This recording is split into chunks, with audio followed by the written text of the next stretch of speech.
बिस्मिल्लाहिर्रहमानिर्रहीम। Viewers, welcome to study hub.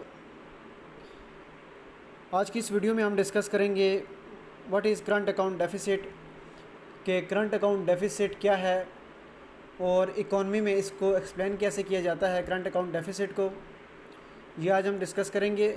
So before we start, channel को subscribe करें, bell icon को press करें ताकि नए आने वाली तमाम जो हैं इंफॉर्मेटिव वीडियोज़ जो हैं टाइमली आप तक पहुँच सकें।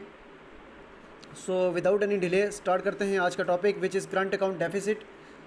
A current account deficit indicates that A country is importing more than it's is exporting. Simply मैं आपको डिफ़ाइन करता हूँ करंट अकाउंट डेफिसिट को। ये टर्म आपने बहुत सुनी होगी डिफरेंट कंट्रीज़ के जो बजट में, बजट प्रिपरेशन में कंट्रीज़ की जो इकोनॉमिक कंडीशन को जब बताया जाता है तो करंट अकाउंट डेफिसिट का बड़ा जिक्र किया जाता है। तो करंट अकाउंट डेफिसिट ये होता है कि जब कोई भी कंट्री जो है वो इंपोर्ट जो है वो उसकी एक्सीड कर जाती हैं उसकी एक्सपोर्ट से। In simple words, when a country is importing more than it is exporting, it is called current account deficit. So जो इमर्जिंग इकॉनमीज़ होती हैं वो इसी तरह जब वो ज़्यादा एक्सपोर्ट करती हैं और जो अंडर डेवलप्ड नेशंस होती हैं वो इंपोर्ट ज़्यादा करती हैं, तो उसमें हमारे पास करंट अकाउंट डेफिसिट आ जाता है। So current account deficit is not always detrimental to a nation's economy. External debt में be use to finance liquidative investments. So current account की ये जो टर्मिनोलॉजी है इसको हम देख रहे हैं आज डिफरेंट जो है कंट्रीज़ में। जब बजट को प्रिपरेशन की जाती है तो एक टर्म यूज़ की जाती है what current account deficit. Current account deficit को हमने देखा कि जब कंट्री जो है इंपोर्ट जो है उसकी एक्सीड कर जाती हैं एक्सपोर्ट से, तो कंट्री में एक डेफिसिट आता है which is called current account deficit. So current account deficit को एक्सप्लेन करने के बाद फर्दर चलते हैं हम आगे इसकी मज़ीद एक्सप्लेनेशन पे। करंट अकाउंट डेफिसिट जो है उसकी रीज़न्स क्या होती हैं। जब आपकी कंट्री में जीडीपी ग्रोथ जो है नहीं हो रही होती, इकॉनमी जो है स्टेबल नहीं होती, तो स्टेबल इकॉनमी के न होने की वजह से कंट्री की प्रोडक्शंस जो हैं वो इतनी नहीं हो रही होती, और जब प्रोडक्शन कंट्री में नहीं होती तो बाहर से चीज़ों को जो है इंपोर्ट करना पड़ता है, और जब इंपोर्ट करती है कोई भी कंट्री डिफरेंट कमोडिटीज़ को तो उसमें करंट अकाउंट डेफिसिट जो है वो होता है। सो जब करंट अकाउंट डेफिसिट आएगा सो ट्रेड में डिफरेंस आएगा। जब जो है इंपोर्ट्स ज़्यादा होंगी और एक्सपोर्ट्स कम होंगी तो इसको हम कहेंगे current account deficit.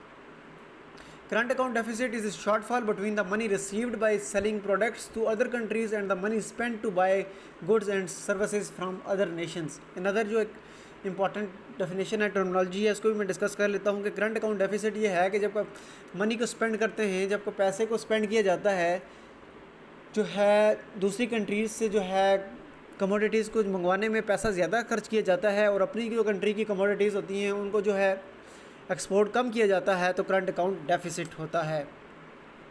Current account shortfall between the money received, जब मनी हम रिसीव करते हैं by selling products to other countries and the money spend to buy goods and services from other Nations.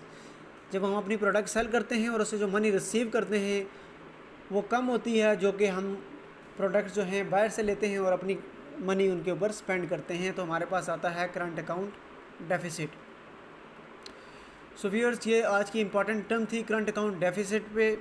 इसके ऊपर हमने जो है ब्रीफली डिस्कस किया कि करंट अकाउंट डेफिसिट क्या होता है और करंट अकाउंट डेफिसिट जो है इसको एक्सप्लेन कैसे किया जाता है। अब चलते हैं कि करंट अकाउंट डेफिसिट जो है कंट्री किसी भी इकॉनमी के लिए ये बैड थिंग है या गुड थिंग है। तो of course it is a bad thing for the any kind of economy in any country, कि जब आपका करंट अकाउंट डेफिसिट होगा, जब आपकी एक्सपोर्ट्स जो हैं वो कम है और इंपोर्ट्स जो ज़्यादा हैं, तो आपकी कंट्री में जो है productions of goods and services उस लेवल पर नहीं हो रही कि अपनी ही जो है प्रोड्यूस करदा कंट्री के अंदर जो है गुड्स और सर्विसेज को जो है वो उनकी डिमांड को मीट कर सकें। जब आप वो डिमांड मीट नहीं हो रही होती तो हमें जो है चीज़ों को बाहर से जो है इंपोर्ट करना पड़ता है, तो फिर हमारे पास जो होता है करंट अकाउंट डेफिसिट आता है। Current account deficit is not necessarily a bad thing, but the main reason is to, if a country wants to enhance its production, जब एक कंट्री चाहती है कि अपनी प्रोडक्शन को इंक्रीज़ करे तो उसको करंट अकाउंट को जो है डेफिसिट को कम करना होगा, ज़्यादा से ज़्यादा एक्सपोर्ट्स करनी होगी और इंपोर्ट्स को जो है कम करना होगा। सो व्यूअर्स, ये था आज का हमारा टॉपिक, शॉर्ट सा टॉपिक था करंट अकाउंट डेफिसिट पे, इसको हमने ब्रीफली एक्सप्लेन किया। Hope you guys understand well. And में अगेन चैनल को सब्सक्राइब करें, बेल आइकन को प्रेस करें ताकि नए आने वाले तमाम वीडियोस जो हैं टाइमली आप तक पहुंच सकें। मुझे दीजिए इजाज़त एक नई वीडियो के आने तक के लिए। अल्लाह हाफ़िज़ नासिर, फ़ी अमानिल्लाह।